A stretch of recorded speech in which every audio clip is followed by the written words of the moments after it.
آپ دیکھیں سرکار غوث پاک رضی اللہ تعالیٰ عنہ کی والدہ ماجدہ، اللہ اکبر، یہ بیان کرتے میری آنکھیں بھیگ جاتی ہیں۔ میں نے اس کو کئی مرتبہ بیان کیا، توجہ سے سن لیں۔ ہم غوث پاک کی کرامتیں بہت بیان کرتے ہیں نا، ان کے نیاز فاتحہ 11ویں اسی میں لگ گئے، لیکن دیکھیں ان کی ماں، غوث پاک اپنی ماں کے اکلوتے بیٹے تھے، ماں بیوہ تھی، ان کے شوہر کا انتقال ہو چکا تھا۔ غوث پاک رضی اللہ تعالیٰ عنہ کے والد گرامی بہت جلدی انتقال کر گئے تھے۔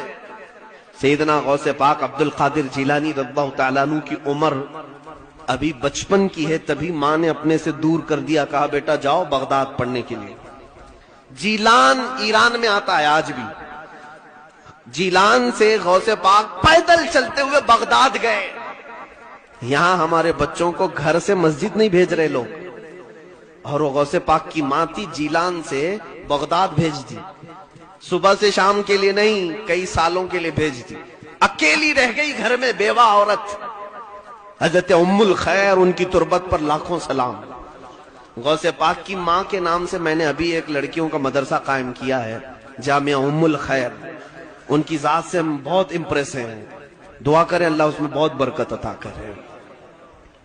ماں کی تربیت تو دیکھیں آپ اپنے بچے کے لیے، غوث پاک کو بھیج دیا، 7 سال ہو گئے غوث پاک واپس نہیں آئے، ایک دن بھی نہیں۔ یہاں چھٹیوں کے لیے بچے لڑتے بھڑتے رہتے ہیں، کتنے ہیں، 6-7 سال کے بعد ایک تاجر جیلان سے بغداد گیا، اس نے پہچان لیا، عبد القادر تم اتنے بڑے ہو گئے، میں جیلان کا رہنے والا ہوں، لیکن بیٹا عبد القادر تمہاری ماں کا کچھ اتا پتہ ہی نہیں، خبر ہی نہیں وہ کیا کھاتی ہے کیا پیتی ہے، کیونکہ اتنا پردہ کرتی تھی کہ پڑوس والے بھی نہیں دیکھتے تھے غوث پاک کی ماں۔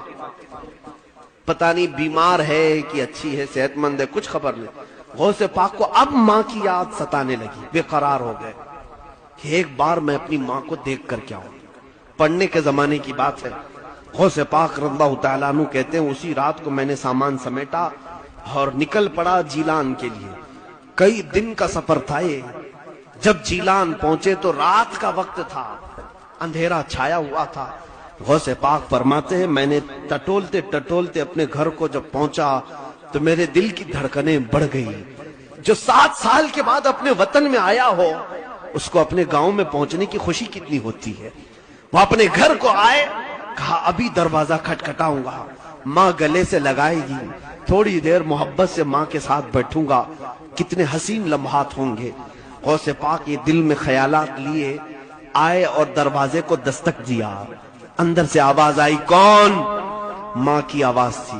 غوث پاک نے کہا ماں تمہارا بیٹا عبد القادر آ گیا ہے، تمہارا بیٹا عبد القادر آ گیا ہے۔ ماں جلدی سے دروازے تک آئی، لیکن یہ کہا کون سا عبد القادر؟ ایک ہی تو عبد القادر تھا نا۔ ماں اندر سے پوچھتی ہے کون سا عبد القادر؟ غوث پاک نے کہا ماں تمہارا بیٹا عبد القادر۔ ماں نے کہا بیٹا یہ بتا تعلیم مکمل کر کے آیا ہے یا آدھی چھوڑ کے آیا؟ دروازہ کھولا نہیں ابھی، اندر سے ہی پوچھ رہی ہے تعلیم پوری ہو گئی یا ادھوری چھوڑ کر کے آئے ہو؟ غوث پاک نے فرمایا ماں ابھی اور 2 سال باقی ہیں۔ کہا پھر کیوں آئے؟ کہا تمہاری یاد بہت ستا رہی تھی، سوچا ایک آدھ دن ملاقات کر کے پھر واپس چلا جاؤں گا۔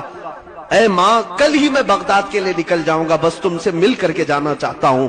ماں نے کہا بیٹا عبد القادر الٹے قدم واپس جاؤ، تمہاری اور ہماری ملاقات انشاءاللہ قیامت کے دن ہوگی۔ دروازہ نہیں کھلا۔ غوث پاک راتوں رات دروازے سے پلٹ کر چلے آئے بغداد۔